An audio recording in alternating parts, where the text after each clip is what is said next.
ये कहानी है गांव बिजोरा की। एक ऐसा गांव जहां की जिंदगी बहुत धीमी थी पर सुकून था। यहाँ लोग दिन भर अपने खेतों में काम करते और रात को सुकून से सोते थे। गांव का अधेड़ उम्र का हरि प्रसाद, जिसे सब काका कहकर बुलाते थे, अपने खेत पर जाने के लिए तैयार था। अरे सावित्री, मेरी लाठी कहाँ रख दी?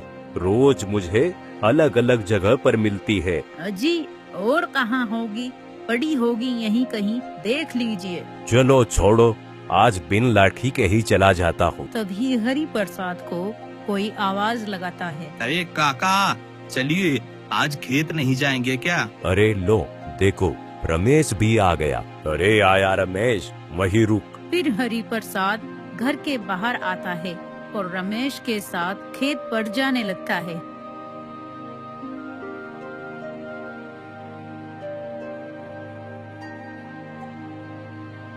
फिर खेत में आकर वो दोनों काम करने लगते हैं।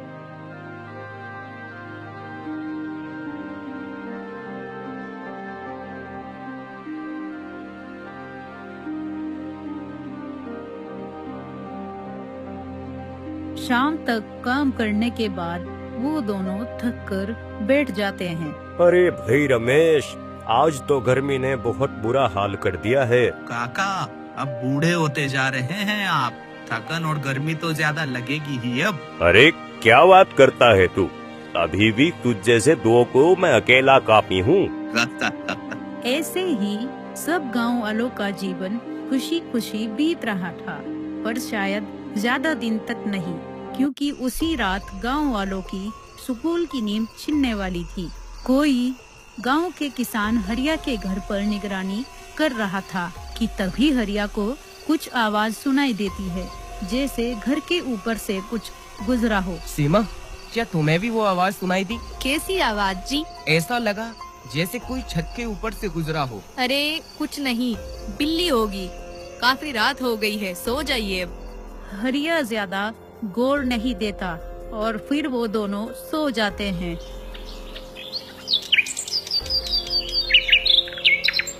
अगली सुबह होती है तो हरिया का पड़ोसी किशन जोर जोर से रो रहा होता है। हे राम, मैं तो लुट गया। मेरी साल भर की मेहनत के पैसे कोई चुरा कर ले गया।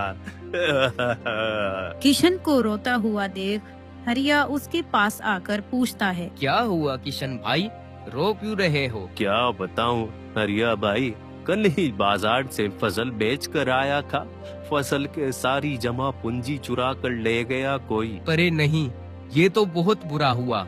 मुझे रात ही शक हो रहा था, न जाने कैसी अजीब सी आवाजें आ रही थी, कोई छत के ऊपर से घूम रहा हो जैसे। बिजोरा गांव में पहली बार चोरी हुई थी, वो गई बिना किसी हलचल और सबूत के। चलो किशन, मुखिया जी के पास चलते हैं, शायद कोई हल निकल जाए। फिर हरिया किशन को लेकर मुखिया के घर की ओर चल देता है।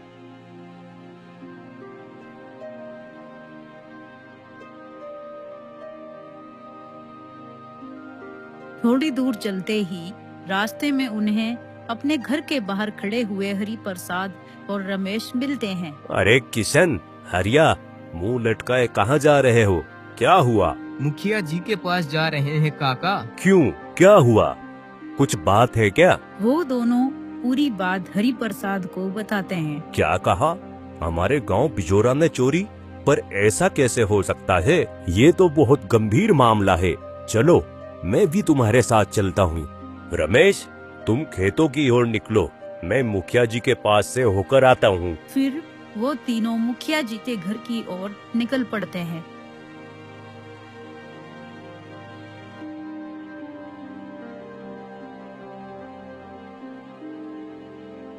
अरे रामदीन, उस मुकेश की जमीन का क्या रहा? कुछ ही नहीं मुखिया जी, कहता है अभी बेचने का मन नहीं है। बस ध्यान रहे, जब भी उसका मन हो वो जमीन हमारे पास ही आए। तभी हरिया, किशन और हरि प्रसाद मुखिया के दरवाजे पर पहुंचते हैं। राम राम मुखिया जी, बड़ी परेशानी लेकर आए हैं। क्या परेशानी हरिया, क्या हुआ? मुखिया जी, मेरे घर में रात चोरी हो गई। मेरी फसल की सारी कमाई सब कुछ 1 रुपया भी नहीं छोड़ा किसी ने। क्या कहा? हमारे गांव में चोरी? जी मुखिया जी, और हरिया को रात में कुछ अजीब आवाज भी सुनाई दी थी, जैसे कोई चीज छत के ऊपर से गुजरी हो। धीरे धीरे सब गांव वाले एक जगह पर इकट्ठा होने लगते हैं और सब इस तरह की अजीब तरीके की चोरी को देखकर हैरान थे। कोई कहता है कि हमारे गांव में चोर कैसे घुस आए, तो कोई बोलता है ये तो कोई जादू टोटका लग रहा है। ऐसा चोर तो हमने कभी नहीं देखा।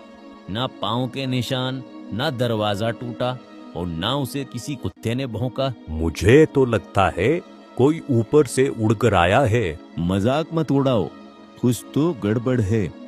आज रात सब लोग पहरा देंगे गांव में। रात आती है तो सब गांव वाले अपने अपने घरों के बाहर पहरे पर खड़े हो जाते हैं। हमारे जमाने में चोर लाठी से डरते थे, अब तो लालटेन की रोशनी से भी नहीं भागते। अब चोर होशियार हो गए हैं काका, पैसे नहीं काबू में नहीं आते।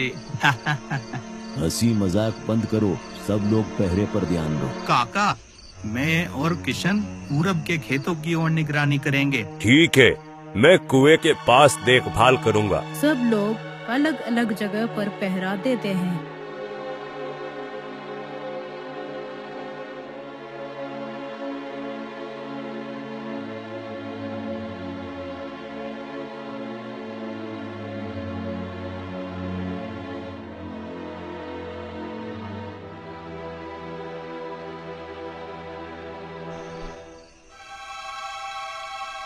रात के करीब 2 बज चुके थे। रमेश किशन से कहता है, अरे किशन भाई, कहीं कुछ दिखा कि नहीं? मुझे तो नींद आ रही है। अभी तो कुछ नहीं मिला, लेकिन ढूंढते रहो।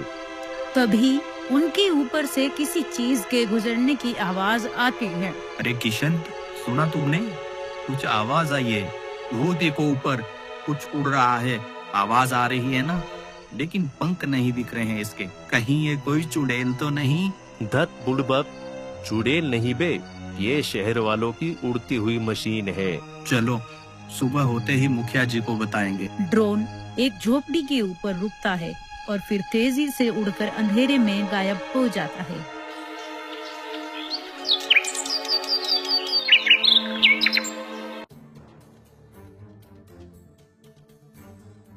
सुबह होती है तो रमेश और किशन भागते हुए मुखिया जी के घर पर आते हैं। अरे क्या हुआ, क्यों भागे आ रहे हो? मुखिया जी, वो हमने देखा, वो उड़ता हुआ कुछ था।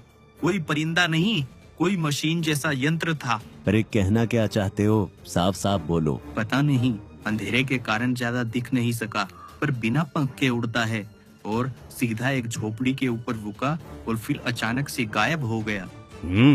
तो ये बात है। शायद कोई उस यंत्र से गांव पर निगरानी करता है और चोरी भी कोई इंसान ही करता है। पर गांव में ऐसा यंत्र कौन लाएगा? ये कोई गांव वाले का काम तो नहीं लगता। इसका मतलब कोई बाहरी है और पढ़ा लिखा, जिसे तकनीक की समझ हो। जी मुखिया जी। हाँ चलो, इसका कुछ तो हल निकालना ही पड़ेगा। अगले दिन मुखिया जी वापस पंचायत करते हैं। कुछ लोग चिंतित बैठे हैं, कुछ आपस में फुसफुसा रहे हैं और चोरी की खबर दिन ब दिन फैलती जा रही है। बिना ताला टूटे, बिना कोई निशान, लगता है कोई भूत पिशाच है। अरे भाई, मेरी बीवी कह रही थी कि रात में आंगन में कुछ चमकती हुई रोशनी दिखी और चांद नहीं था वो। कुछ तो गड़बड़ है, पर समझ नहीं आ रहा है कि कौन, कैसे और कब करता है ये सब। कोई ना कोई चालाक है।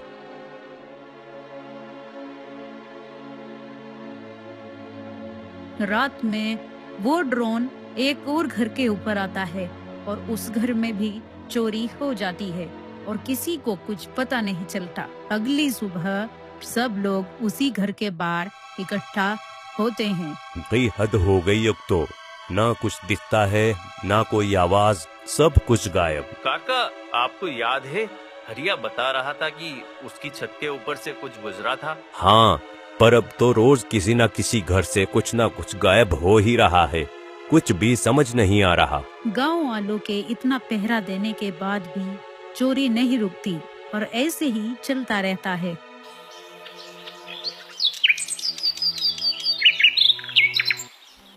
फिर अगले दिन गांव में एक बैलगाड़ी आती है।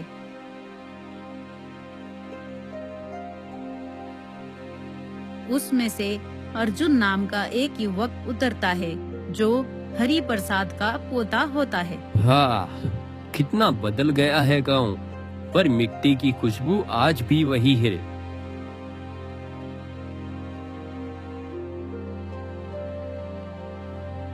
काका, अरे अर्जुन, तू यूं अचानक? बस यूं ही मन किया और कॉलेज की छुट्टियां भी थी तो सोचा आप दोनों से मिलाऊं। अरे बेटा, आने से पहले बता देता तो तेरे लिए कुछ अच्छा सा बना कर रख लेती।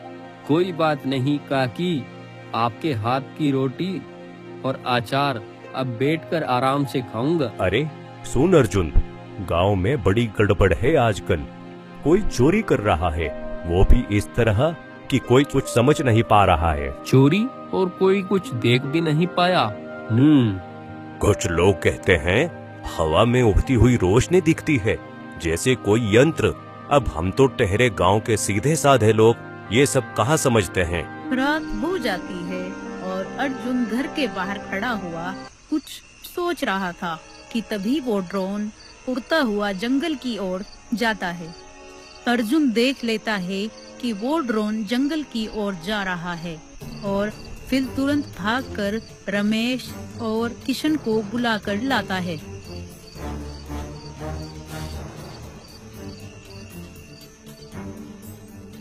आप दोनों मेरे साथ चलिए, अब असली चोर को पकड़ने का वक्त आ गया है। तीनों जंगल की ओर दौड़ते हैं। वो तीनों अलग अलग रास्तों से जंगल में आते हैं और जंगल के बीचों बीच आकर देखते हैं कि एक पेड़ के नीचे दो आदमी खड़े हैं, जिनमें से एक के हाथ में ड्रोन का कंट्रोल है। देरी ना करते हुए अर्जुन उन दोनों चोरों को दबोच लेता है।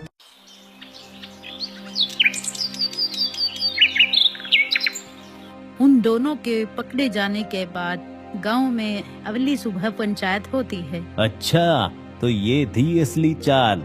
एक ने ड्रोन से निगरानी की और दूसरा चुपचाप जाकर चोरी करता रहा। अरे भाई, पहले तो लाठी और लालटेन ही काफी थे, अब मोबाइल और इंटरनेट भी रखने पड़ेंगे क्या? थोड़ा टेक्नोलॉजी तो सीखना पड़ेगा दद्दू, मैं आपको सब सिखा दूंगा। हाँ हरि प्रसाद जी, अब लाठी से नहीं वाईफाई से चौकसी करनी होगी।